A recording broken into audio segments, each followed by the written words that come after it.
And now Fields does. That's a great option for number 5. But Ogilvan's going to shoot a two-pointer and score.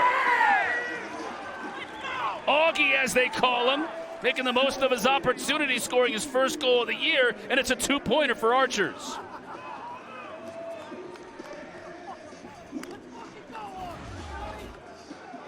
In and out of the lineup this summer, Ogilvin, a Long Island product, got out of Brown in 2022. Always patterned his game out of Max Sebald as a downhill dodger. He's a guy who switched over baseball to lacrosse in 7th grade. He's a gutsy player, you know, Cotter, like he comes out in limited action this summer and he just goes for it. You know, he's not timid. He's like a 6th man in basketball. He comes out, gives you a little bit of juice off the bench. He goes for it. He doesn't play passive. Watch out here, right off the face-off. New York scores, and it's the rookie Jake Stevens. Gets the Atlas on the board.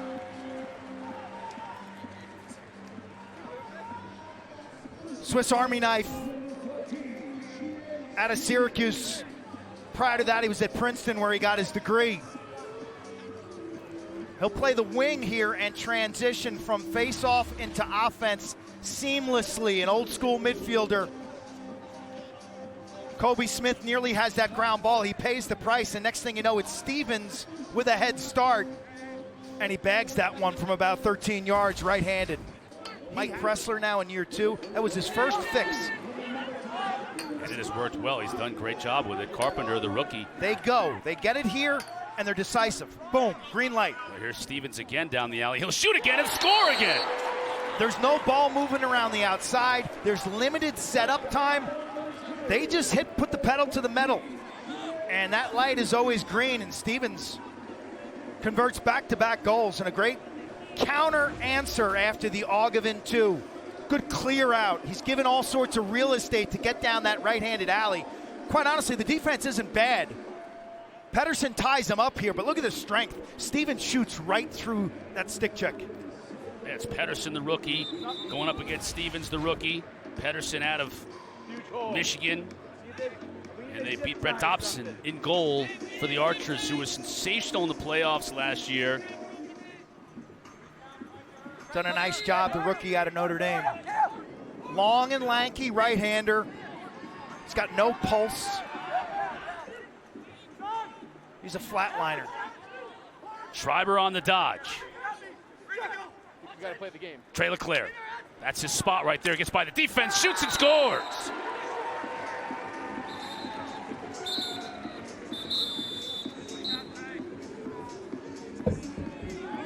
When you've got a bazooka for an outside shot, defenses have to respect you. Leclerc does a wonderful job pumping and taking this inside to the paint. An offensive showdown was promised. Let's see if these two teams can keep delivering. Up top to Aiken and Costabile near side. Logan will trot off. Now Stevens comes in. Costabile opts not to get it to him, even though he had a step. Now he shoots and scores, though. On the run, that was beautiful.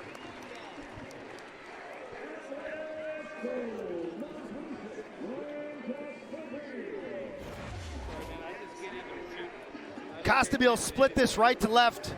High alley, no double team. They're slow to help out the guys in orange. You see the slide by Wires 20 is just a tad bit late. And Costabile gets to a good spot. When you're two-handed as a midfielder, you can go right, you can go left, and it opens up all sorts of options. Jacoby working on the shorty Piper Bond. Nowhere to go with it. He goes to Teat behind. Teat's got a little bit of room here. He shoots, scores!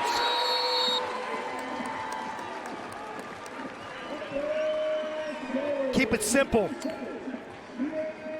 Little pass down, pick down. It's a little subtle two-man play on this left-handed wing.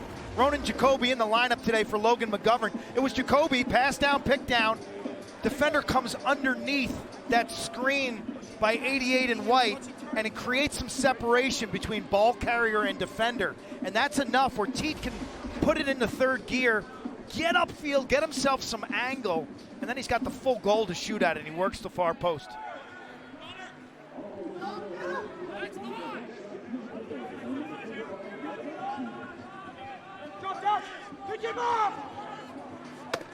Scores! 2-point shot, and it goes.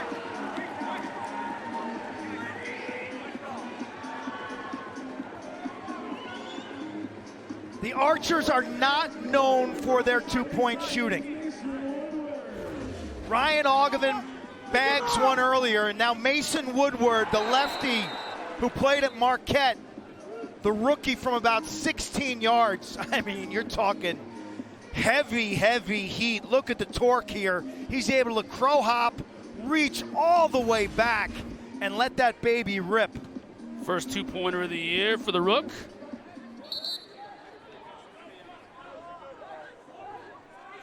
Got a hold, though, loose ball, so it'll go back to Archers. That's a break for Utah.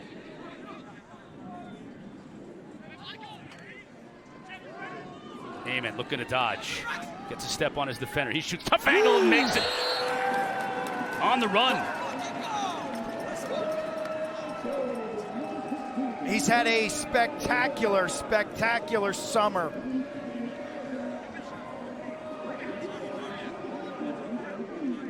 Grant Ament out of Penn State. Got a bunch of family members here as well as mom and dad. Lisa and Brad. Cousin Isabel is a grad student at DU, so they all come to town this weekend. And the deception on this shot, Cotter, is a low release. Watch him drop his stick down by his hips and his knees. Entenmann buys that. He set the hook. Entenmann takes the bait, drops his level, whoop, and the change of level from low to high. That's a turn and rake. That's masterfully done by Amon. Still power play for New York. Teat steps into it, over the shoulder, pass, scores! That is quintessential Atlas lacrosse. The quick pass from Jeff Teat, Xander Dixon over his shoulder, 6'5". The Archers lead reduced to 1.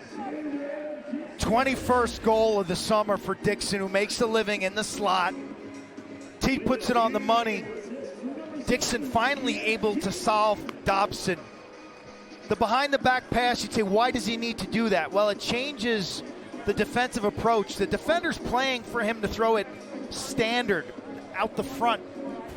Defensively on a man-down penalty kill, you're playing the head of the stick. And so putting it behind the back, it creates a passing lane. Dixon from Teat, money.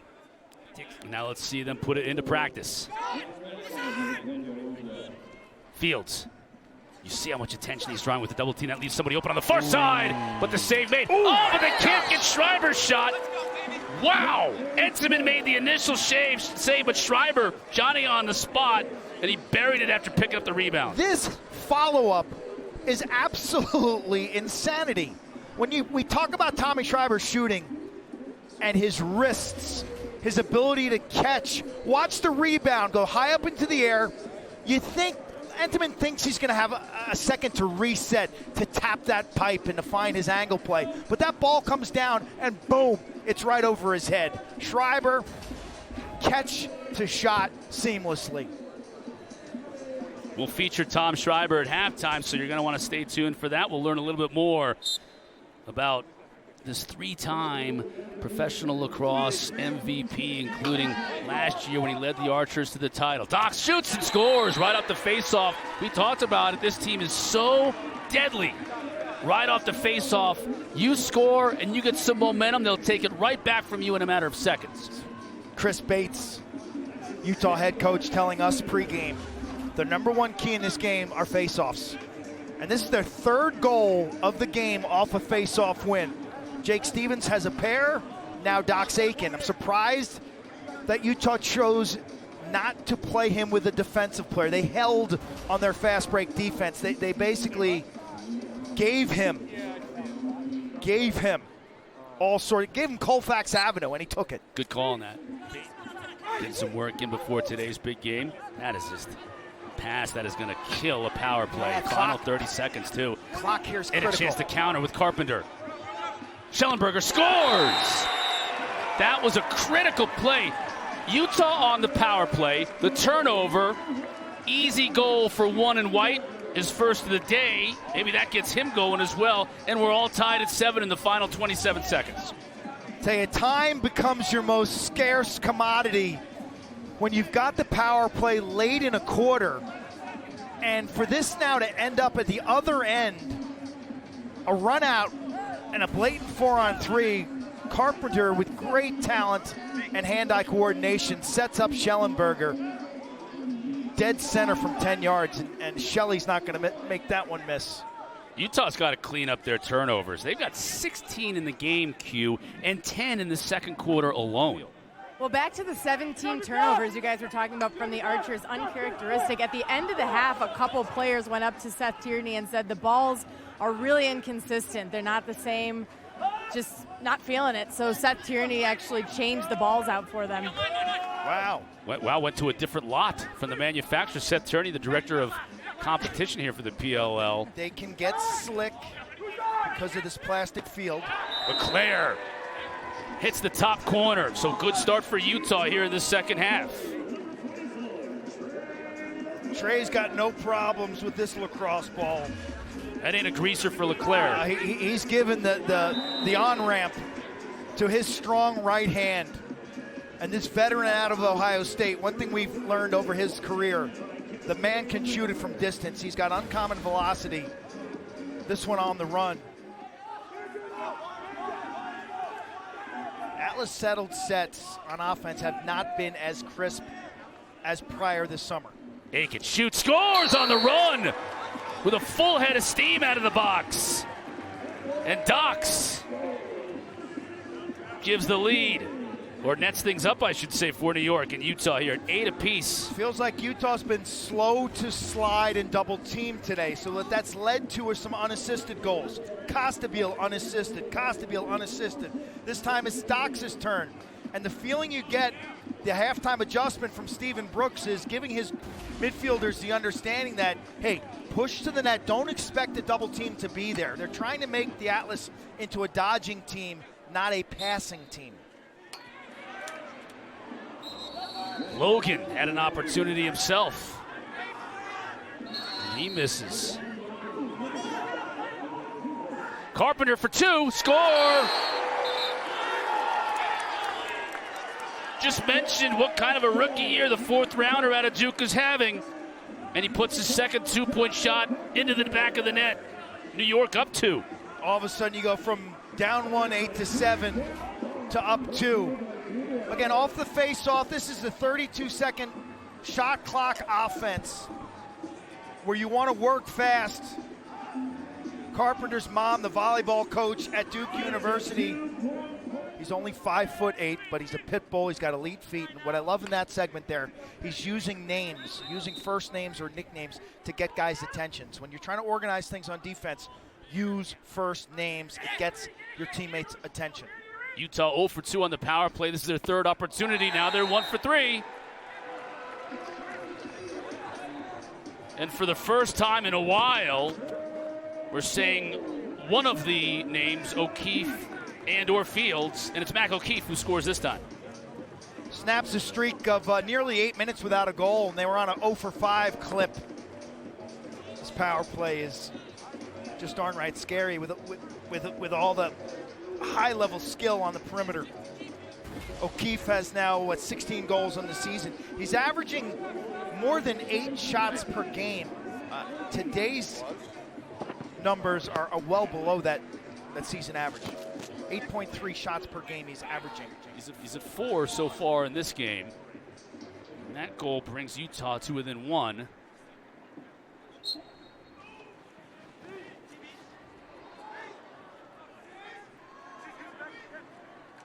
Sisselberger and Baptiste battling. Marr trying to get the loose ball.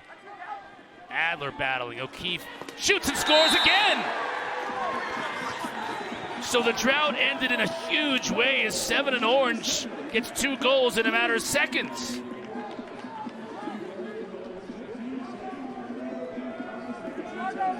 Power of the face-off. Momentum swings and runs. The scrap right here, hip to hip, shoulder to shoulder. Good job by the Archers to tie up Adler 77. I was just saying what a strong game he was playing. But right here, they get to his hands. Don't let him make a clean pickup.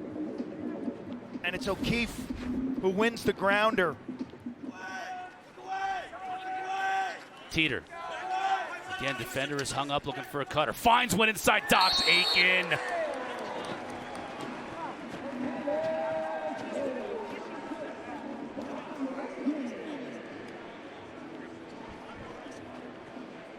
Teat's third point of the game. This is just too easy.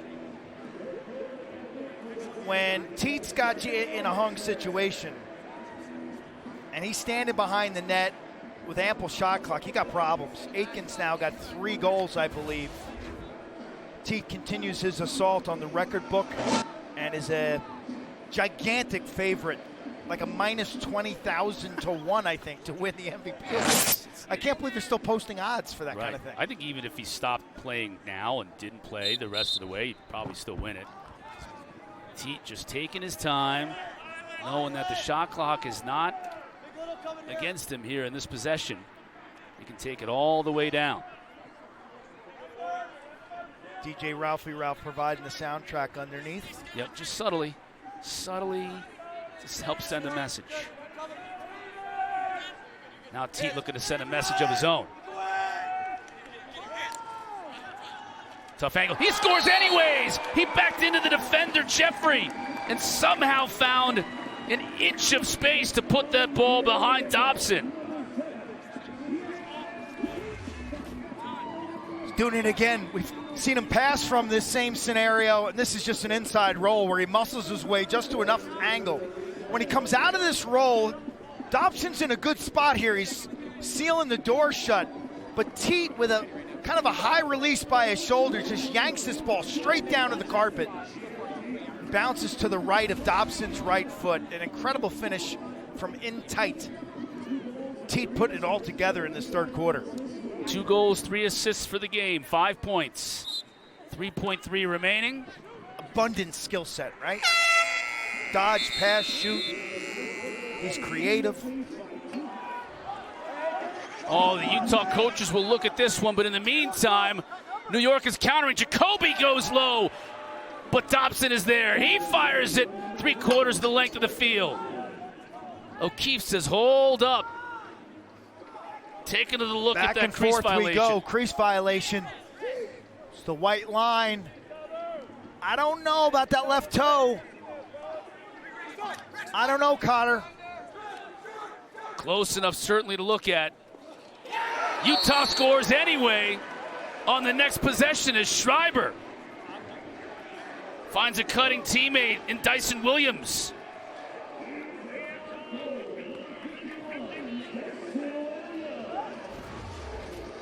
This is some look by Schreiber. This is unbelievable. He's fading away, top of the box.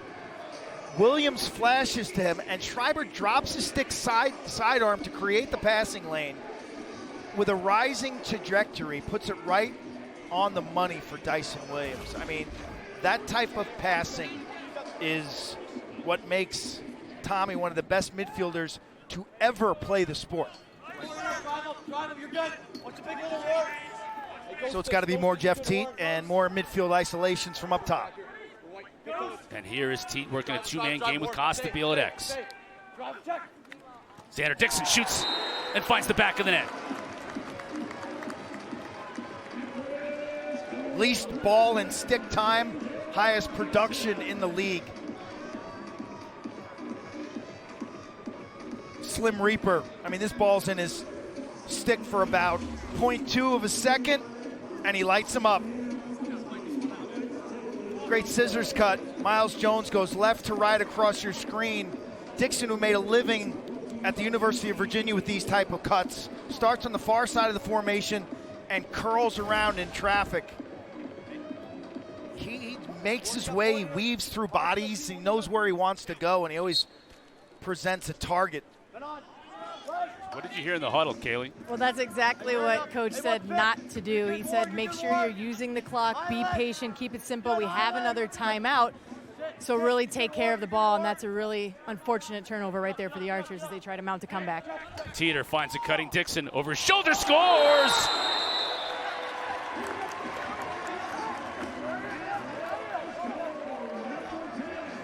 Slim Reaper was a little quiet in the first half. He only had 1 power play goal, but now he's got back-to-back goals assisted from Jeff Teat, who has become the story of this game. Teat now has 7 points, 2 goals, 5 assists. Dixon flying through the middle. He throws him open. It's kind of a spot feed. And you think he'd go right-handed underhand there as he's diving, but he pops this over his shoulder as he soars through the air. Dobson gets a piece, but from close range, that trickles in. Netcam tells the story.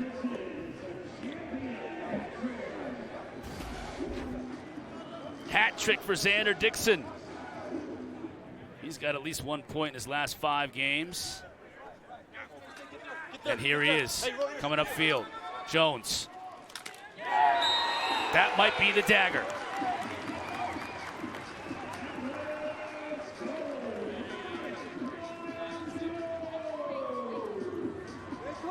The foul on the field is a push, wiped out by the goal, all even. They'll wipe out the penalty as Jones picks up his first of the day. It's almost like Utah's defense has hit a wall. Nice pick by Miles, and the miscommunication by the Archers defense. They send 2 to Teat. Jones actually got slashed in the face. Watch him turn up here, and so watch Jeffrey backhand and hit him right in the face with his stick. That is definition of a slash. Warren Jeffrey got away with one as Jones takes that extra step to greatness.